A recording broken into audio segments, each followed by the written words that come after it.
Today we're just going to kind of go over our warm-up that we're going to do every single day, especially before any athletic movement or leg day. Okay, first thing we're going to start out with just some nice easy skips all the way down. Big thing we're focusing on is pushing through our toes, getting a nice big squeeze through that full leg. Okay, we'll do it 2 times, down and back, or about 20 yards twice. Okay, next one we're going to go into is our knee hugs. Same thing, we'll do this for about 20 yards. Big thing we're focusing on here is gripping with our bottom foot, making sure we're squeezing tall through our quad, glute, standing tall through our chest, getting that nice stretch through our glute, getting that hamstring warmed up, activating our glute, foot, and quad. Okay, this is a really good way to see how your body's feeling every day as we get into movement, as well as prime all of our muscles. As you notice, we don't have to be perfect. Take your time, gain your balance as you go. Okay, if you do lose your balance, just touch down, reset, grip with that foot, grab your toes into the ground, push through your heel, get a nice good stretch. Okay, after that, we will go into our quad pulls. Okay, for our quad pulls, you can do one of 2 ways. I have now recently adopted the same foot, same arm, because I get a little better stretch through my quad hip flexor. Just make sure you're squeezing this back glute to tuck that hip in.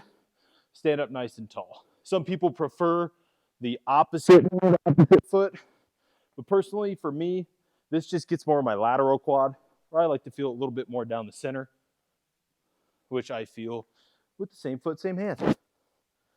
Again, stand tall. Use this as time to gain balance into the ground. Activate your core. Focus on squeezing each muscle in your leg. After that, we'll go to a cradle. Okay? We'll cross foot up, grab your knee and your shin. Okay? We don't want to grab our foot, and we want to make sure that we don't just grab here, because we're going to dump our knee a little too much and create too much rotational torque in that knee. Okay, so you want to at least grab right here on the front of the knee, shin, pull up and across. Okay, make sure it's up together and we're not just rotating through that ankle. Okay, you'll feel this nice stretch in your butt. Okay, go about 20 yards with each of these. Then we will go into our toe touches. Okay, I want you to have your heel and your toe in line. Okay, back leg bent. Make sure your hips stay in line. Your chest is up tall. You're going to hinge by driving your hips backwards, sliding your arms down until you get that nice stretch down your straight leg. From here, you're going to reach all the way back up, squeeze through your hips, switch, reach back down. Now, big thing, especially when you first start, is to make sure your spine stays in line, okay? Do not let your back round as we go down. This is not going to be stretching our hips or our hamstrings at all, okay? Work on pushing your hip bones backwards, keeping your chest upright. You'll feel that nice stretch all the way down into the toe. Again, we'll go that whole way, or until you feel like you have some nice activation. Sometimes that one's a nice one to do a little bit more than all the other ones. This next one is one of my favorites. Okay, makes me feel the best.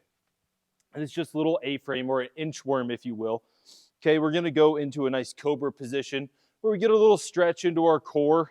Okay, then we're going to walk up using our ankles, okay, as far up as you can. You'll get a little stretch through your hamstrings, possibly through your low back, depending on how tight that is. Again, we're focusing on doing a little calf raise to walk yourself up.